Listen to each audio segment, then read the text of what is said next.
Então, dando continuidade, né, que você estava falando, então existe toda essa formação, não só na questão nossa humana, como de todos os seres vivos, né? Aqueles que conhecemos e aqueles que nós nem imaginamos na sua existência, e muitos, e até microscópicos, né, que existem, né? Mas ele tem uma formação que, para o olhar da ciência, ele acaba sendo identificado, né, individualizado, né, com aparências próprias, né? Mas por trás de tudo isso existe uma força maior, uma inteligência maior que nos conduz, né, e que nos permite transitar por essa nossa existência, por essa nossa vida. Mas o ponto principal, e ele chama atenção aqui, que a ciência se distancia muito dessa compreensão, é exatamente essa palavra que volta e meia nos chama a atenção repetidamente, né? O amor. Ou seja, a verdade está no amar, né? E que aqui chama atenção ao final exatamente nesse sentido, que a ciência divina é a ciência divina que a ciência humana esqueceu, ou que se fez esquecida. E é exatamente isso que eu estava falando antes, né? Que a ciência humana ela continua naquela prática da experimentação e do que é comprovável materialmente. E poucos cientistas se aventuram em explicar aquilo que não é palpável, que não pode se tocar, que não se comprova por fórmulas matemáticas. E em alguns momentos das leituras passadas, nós vimos que mesmo as fórmulas matemáticas que se desenvolvem na ciência para explicar determinados fenômenos, elas não se aplicam com o passar do tempo porque elas vão se renovando, porque tudo se renova, tudo se transforma ao longo da vida. Então, é um complexo muito imenso, né? E o ponto essencial de tudo isso é saber que o aflorar da vida vai depender da conjugação de dois fatores, dois elementos, e o fio condutor de tudo isso é a vontade do Criador.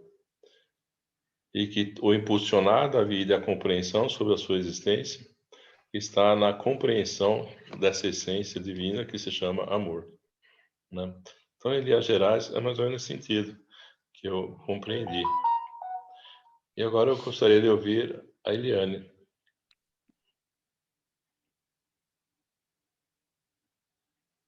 Oi, Jorge, obrigada. Vou falar bem humildemente aqui. Essa lição é muito linda. Vocês já falaram coisas maravilhosas, muito que acrescentaram bastante dentro da lição e interpretaram muito bem.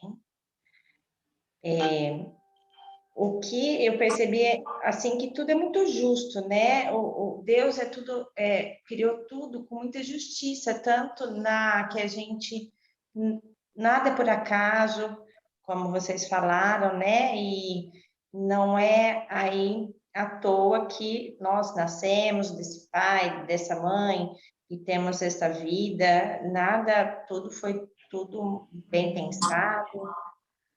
E que eu fiquei muito chocada, muito tocada foi que tudo corre naturalmente, né?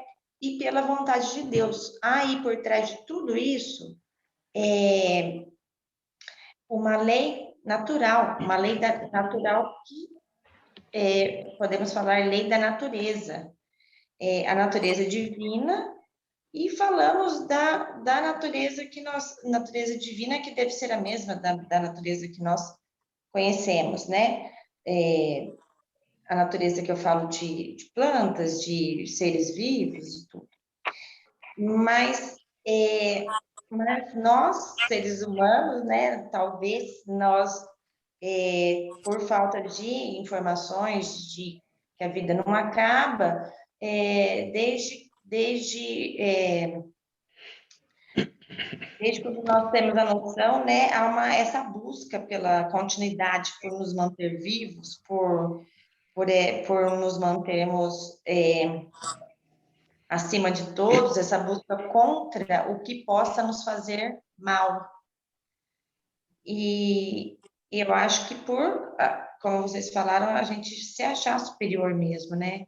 Mas tudo é uma lei natural, né? Como nós somos criados, um dia nós vamos. Aí ele deu também o exemplo da semente. Aí eu já falo que ele traz a natureza e também traz o amor, a ciência do amor, porque aquela semente ficou lá. Assim que ela chegar ao solo, ela for regada, ela for cultivada, ela vai dar excelentes frutos, mas isso compete ao tempo desse fruto, né? Eu acho ao tempo dessa semente germinar e à vontade, né? A obediência aí às lições que nós temos para não estarmos nos enganando. Então, o que precisa para a gente ser plantados, germinarmos aí, né? Temos a ciência do amor, não estar nos enganando no sentido de desenvolver bons sentimentos e ajudar essas outras sementes também, né? Eu acho que daí esse amor se expande no que há muitas pessoas ainda que estão com essas sementes guardadas, né? Que aos poucos a gente pode ajudá-las a, a semeá-las, a cultivá-las, mesmo com nossos exemplos, com nossa paciência, com a nossa resignação, com a nossa vida e com todo esse ciclo natural que essa lição nos traz. Então, isso foi o que eu prestei atenção, bem humildemente, como disse a vocês. Rogério? Obrigado, Eliana. Então, vocês já falaram tudo. Só ia fazer um comentarinho pequenininho aqui que achei muito interessante. Até acho que vocês já deram uma pinceladinha ali também. Que fala sobre o barulho, o alarido que a ciência faz para fazer esquecer os próprios desvios que tem, né? E sobre que ela mesma repudia a arte de descobrir os remédios, porque eu penso que muitas vezes o trabalho é sério, é um trabalho sério, mas como vocês disseram em outro sentido, tudo vem de lá. A espiritualidade vem do momento certo de ser trazido o remédio, a cura para um tipo de doença que eles estão fazendo a pesquisa. Eu acredito que para se criar algo que faça que possa curar, também tem que vir de lá, tem que vir da sabedoria maior mesmo, falar, não, agora chegou a hora, vamos passar para eles lá. E achei interessante uma partezinha lá que ele fala que é para a gente ser como Deus. Não se comparar a Deus, não existe, né, isso aí, mas eu entendi que ele fala para a gente ser como Deus no sentido de caminhar sempre na direção dele, de se espelhar nele, né? De deixar que entre em nós essa sabedoria, esses ensinamentos que ele passa todos os dias, porque assim a gente vai entender essa criação. Porque a partir do momento que nós vamos desenvolvendo isso tudo, a nossa mente se abre, né? Para novos entendimentos, a gente enxerga o mundo de uma outra forma, a criação cada vez mais de uma outra forma, né? Era isso, mas vocês já tinham colocado de uma forma que foi muito bom hoje para entender. Uma aula muito legal, muito boa, né? Muito ensinamento hoje para a gente. Tem mais alguém? Alguém quer fazer mais algum comentário, complementar? Eu diria mais, só mais um detalhe, para aproveitar que eu falei sobre o mosquitinho da dengue, né, que provoca tantos danos, né? Daí, transitando para a nossa existência, nós humanos, né? Nós também, quantos danos não produzimos para a humanidade, né? Então, às vezes, eu pego o exemplo do vírus, no caso do mosquito da dengue, que provoca danos. Muita gente atinge inúmeras pessoas, a doença adoece tanta gente, mas nós também provocamos muitos malefícios para nossos semelhantes e também para a humanidade como um todo. E transitando para a questão do coronavírus também, então também está provocando grandes transformações na humanidade, né? E tanto um quanto o outro, ele provoca reflexões. E reflexões positivas, né, no sentido de mudar comportamento, mudar atitudes, né? E eu quis dizer que se a gente refletir sobre tudo que nós lemos, né, está chamando a atenção exatamente isso, para mudar a forma de enxergar as coisas. Desses menores, desde pequeninas coisas até as maiores. Mudar a forma de ver. Ver com olhos de ver, ouvir com olhos de ouvir. E muitas vezes nós fazemos o contrário, né? Olhamos com olhos do que queremos ver e ouvimos com os ouvidos do que queremos ouvir e não o que deveríamos, né? Então, essas transformações, que fiz esse paralelo, nós humanos e os vírus, do dengue e do corona, justamente porque a gente está percebendo, tanto em um quanto o outro, está provocando reflexões na humanidade e mudanças de comportamento para contornar os problemas. E um dos maiores problemas está exatamente em nós mesmos. O nosso modo de agir e de se comportar enquanto ser humano nesse processo longo de evolução que temos pela frente, né? E eu sei que a Sandra quer complementar algo mais.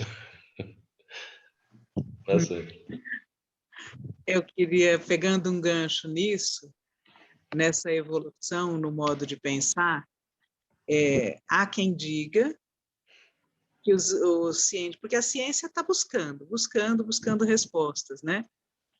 Quando ela não, penso eu que quando a ciência não traz uma resposta harmônica e que cause somente o bem, não é por má vontade, é porque ela ainda não encontrou mesmo, né?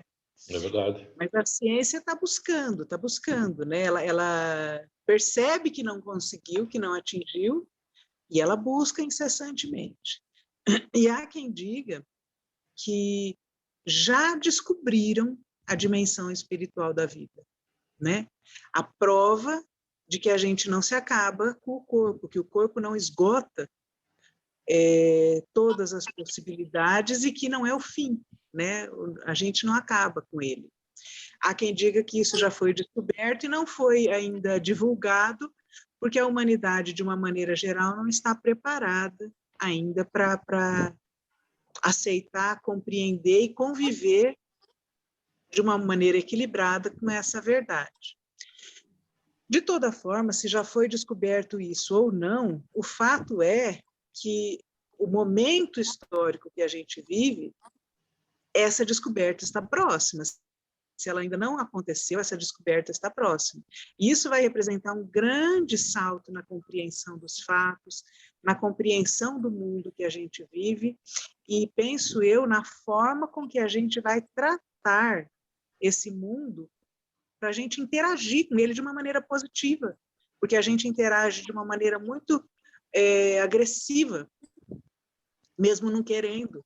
A defesa, às vezes, ela é agressiva, extremamente agressiva, e a gente faz isso com os seres iguais a nós, que têm o mesmo potencial de defesa. calcule com aqueles que a gente considera que são mais fracos, mais vulneráveis e que a gente pode, de um soco só, eliminar, né? Então, a hora que a gente conseguir de fato, e a ciência comprovar isso, mostrar isso para o homem incrédulo, a dimensão espiritual da vida vai abrir um campo de compreensão e de comportamento de tal forma mais respeitoso, harmônico, que vai propiciar a gente encontrar a felicidade que a gente tanto busca, que é a busca do ser humano. O ser humano quer se sentir feliz, quer se sentir seguro, quer se sentir em paz, né? Ele só não sabe como. É o grande paradoxo. A gente quer, mas não sabe como fazer isso. Então, a gente vive numa luta constante, mas eu creio que a gente está chegando num momento em que essas portas se abrirão. Lógico que quando a gente fala assim, a gente pensa, então é o ano que vem. Não, gente. Um momento histórico, às vezes, se concretiza em 50 anos, em 100 anos. Né? Para Deus isso não representa nada. E, na verdade, não representa nada para nós também, enquanto espíritos em evolução. Isso é apenas um respirar, né? Mas a gente está chegando num momento histórico que vai propiciar tudo isso. É o que eu penso.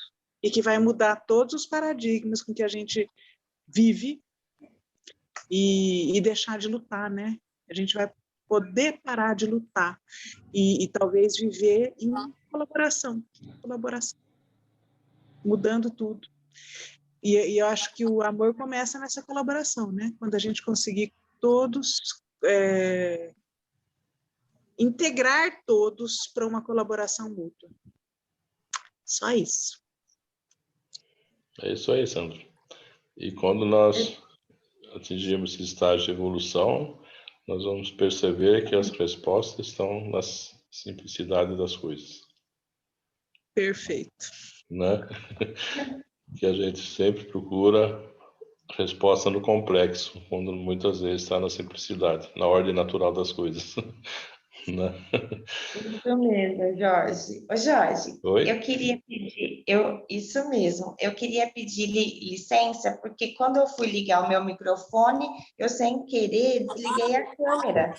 Então, quando eu falei com vocês, eu estava com a câmera desligada. Estava. Desculpa, foi um erro, foi Não, uma confusão que eu fiz aqui, viu? Me desculpa. Imagina, não tem problema. É chato falar com alguém está falando com a câmera desligada, né? Não, mas não se preocupa não. Tá bom. ótimo. Então tá ok. Eu vou desligar aqui a gravação, daí a gente passa para as vibrações. Tá bom, Rogério? Só um minutinho. Tá jóia, Jorge. Opa, sumiu aqui. Achei.